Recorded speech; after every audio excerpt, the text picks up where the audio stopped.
राधे राधे मेरे प्यारे भक्तों। क्या आपके साथ कभी ऐसा हुआ है कि अचानक रात को नींद में कोई अपना जो इस दुनिया में नहीं रहा वो आपके सपने में आ जाए, वह आपसे बात करे, मुस्कुराए या बस चुपचाप आपको देखता रहे और नींद खुलते ही दिल भारी हो जाए, मन में सवाल उठे वो क्यों आया था, क्या वो कुछ कहना चाहता था? क्या ये कोई संकेत है? अगर आपके साथ ऐसा हुआ है तो आज की ये वीडियो आपके लिए है। आज मैं आपको बताऊंगा इस रहस्य की सच्चाई। अब ध्यान से सुनना। जब इंसान सोता है तो शरीर आराम करता है लेकिन आत्मा जागती है। नींद में हमारा मन भौतिक दुनिया से थोड़ा दूर हो जाता है और उसी समय सूक्ष्म जगत से जुड़ता है। इसीलिए सपने साधारण नहीं होते, कुछ सपने सीधे आत्मा से आते हैं। सबसे बड़ा कारण है अधूरी भावनाएं। जब कोई अपना अचानक चला जाता है और हम उससे कुछ कह नहीं पाते, माफी नहीं मांग पाते, प्यार नहीं जता पाते, अलविदा नहीं कह पाते, तो वह बात हमारे दिल में दब जाती है और वही दबा हुआ दर्द सपनों में रूप लेकर आता है। भक्तों, जिस इंसान से हम बहुत जुड़े होते हैं वो हमारे मन में बस जाता है। उसकी आवाज, उसकी हंसी, उसकी बातें सब दिमाग में सेव हो जाती हैं। जब मन कमजोर होता है, जब आप अकेले होते हैं, जब आप दुखी होते हैं,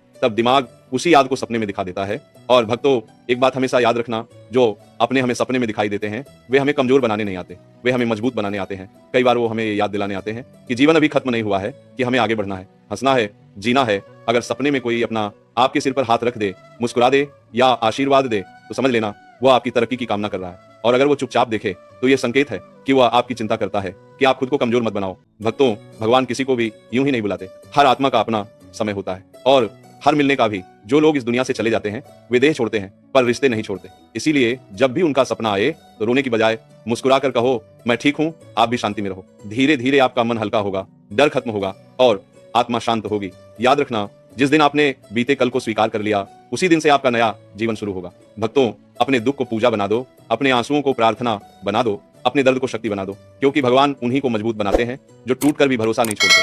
अगर आज भी किसी की याद आपकी आंखें नम कर देती है तो समझ लेना आपका दिल अभी भी पवित्र है और ऐसा दिल भगवान को सबसे प्रिय होता है। इसलिए सिर उठाकर चलो, मन में विश्वास रखो और प्रभु का नाम लेते रहो। सब ठीक होगा, सब अच्छा होगा समय के साथ भगवान की कृपा से। अब ध्यान से सुनिए, कई बार सपने सिर्फ याद नहीं होते, वे संदेश होते हैं। शास्त्रों में कहा गया है, जब किसी आत्मा को शांति नहीं मिलती या जब वह किसी अपने से कुछ कहना चाहती है तो वह सपने के माध्यम से संपर्क करती है। इसीलिए कई बार मरे हुए लोग सपने में कुछ कहते हैं, कुछ इशारा करते हैं, कुछ देते हैं या कुछ मांगते हैं।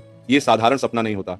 अगर आप ज्यादा सोचते हो, ज्यादा दुखी रहते हो, अकेलापन महसूस करते हो, अपराध बोध में जीते हो तो ऐसे सपने बार बार आते हैं, क्योंकि आपका मन अभी तक उस सच को स्वीकार नहीं कर पाया।